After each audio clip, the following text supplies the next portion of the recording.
Allahu Akbar,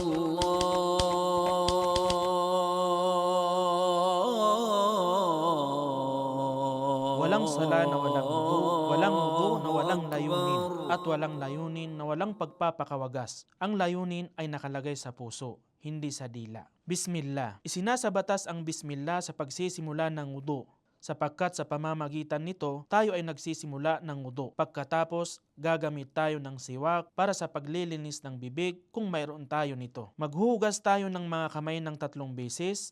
Magsisimula tayo mula sa mga dulo ng mga daliri hanggang sa kasukasuan ng pupulsuhan. Maghuhugas tayo ng mga kamay hanggang sa mga pulso ng 3 ulit na magkakasunod. Ang pagsisimula ay sa kanang kamay na hinugasan natin ng 3 ulit.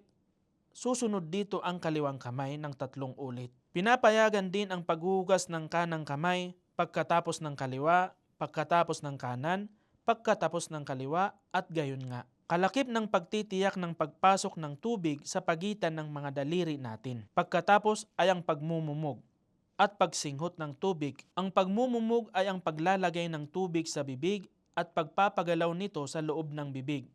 Pagkatapos ay iluluwa ito at ibubuga. Ang pagsinghot naman ay ang pagkahatak ng tubig papasok sa ilong sa pamamagitan ng hininga. Pagkatapos ay ang pagpapalabas nito sa tulong ng kaliwang kamay sa pamamagitan ng pagsinga. Kabilang sa sunnah ang pagpapasidhi sa pagsasagawa ng dalawang ito hanggat hindi nag-aayuno o natatakot sa isang kapinsalaan. Ang pagmumumog at ang pagsinghot ay may dalawang paraan. Ang pag-uugnay. Ito ay sa pamamagitan ng pagkuha ng iisang salok ng tubig na magmumumog tayo ng kalahati nito. Pagkatapos, sisinghot tayo ng natirang kalahati nito. Pagagalawin natin ang tubig sa bibig, pagkatapos ibubuga natin ito, pagkatapos isisinga natin ang natitirang tubig na sininghot natin sa pamamagitan ng ilong sa tulong ng kaliwang kamay natin. Gagawin natin iyon ng 3 ulit sa pamamagitan ng 3 salok ng tubig. Ang paghihiwalay. Ito ay sa pamamagitan ng pagbubukod tangi natin para sa pagmumumog ng isang tanging salok at para sa pagsinghot ng isang iba pang salok. Kukuha tayo ng isang salok ng tubig at ilalagay natin ito ng buo sa bibig. Pagkatapos magpapagalaw tayo nito sa bibig. Pagkatapos kukuha tayo ng ikalawang salok at sisinghutin natin ito sa ilong. Pagkatapos isisinga natin ito sa tulong ng kaliwang kamay. Susunod sa pagmumumog at pagsinghot ang paghuhugas ng mukha. Ang hangganan ng mukha ay mula sa mga tinutubuan ng buhok ng ulo hanggang sa baba, pahaba, at sa pagitan ng mga tainga, pahalang. Kalakip ng pagbasa ng bawat buhok sa mukha, gaya ng buhok ng balbas na manipis, bigote, mga kilay, mga pilikmata, at anfaka o ang buhok na tumutubo sa ilalim ng mababang labi. Ang paghuhugas ng mukha ay may dalawang paraan. Una, kukuha tayo ng tubig sa pamamagitan ng mga kamay na magkasama. Pagkatapos, maghuhugas tayo ng mukha sa pamamagitan ng dalawang ito mula sa mga karaniwang tinutubuan ng buhok ng ulo hanggang sa dulo ng baba at mula sa kanang tainga hanggang sa kaliwang tainga. Kung ang balbas ay makapal, nagiging sunnah na magpasok tayo ng tubig sa ilalim ng panga at magsingit tayo ng mga daliri sa balbas. Magsasagawa tayo niyon ng 3 ulit at ito ang kalubusan. Unang 2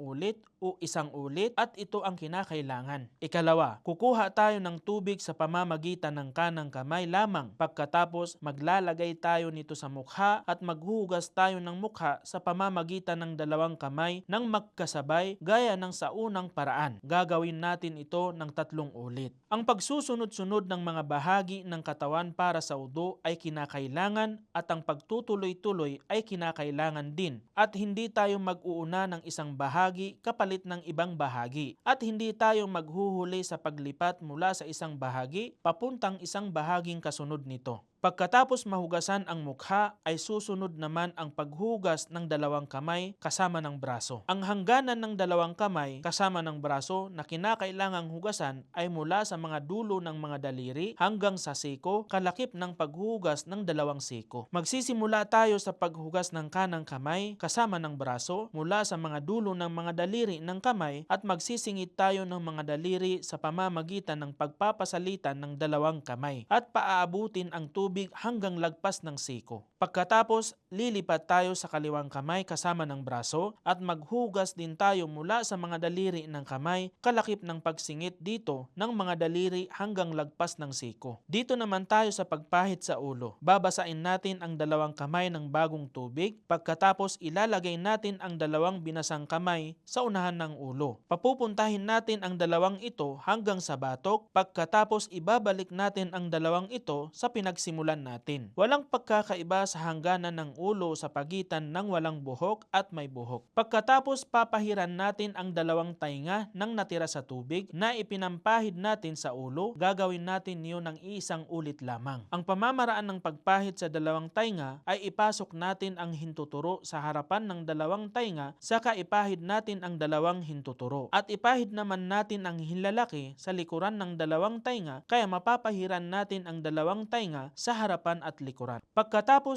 lilipat tayo sa paghuhugas ng dalawang paa. Ang hangganan ng dalawang paa na kinakailangang hugasan ay mula sa mga dulo ng mga daliri ng paa hanggang sa lampas sa bukong-bukong. Kaya ang paghuhugas ng dalawang sakong ay kinakailangan. Magsisimula tayo sa kanang paa at magsisingit tayo ng mga daliri ng kamay sa pagitan ng mga daliri ng paa. Mag-iingat tayo sa paghuhugas ng dalawang sakong at ibabaw ng dalawang paa.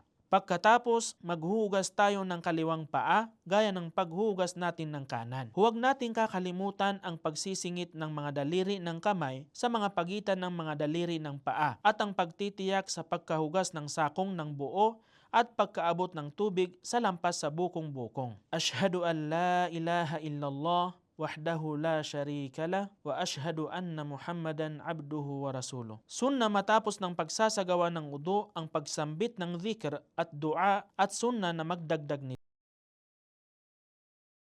Allahumma ja'alni minat tawabin waj'alni minal mutatahhirin. O kaya, subhanakallahumma wa bihamdik ashhadu an la ilaha illa ant astaghfiruka wa atubu ilaik.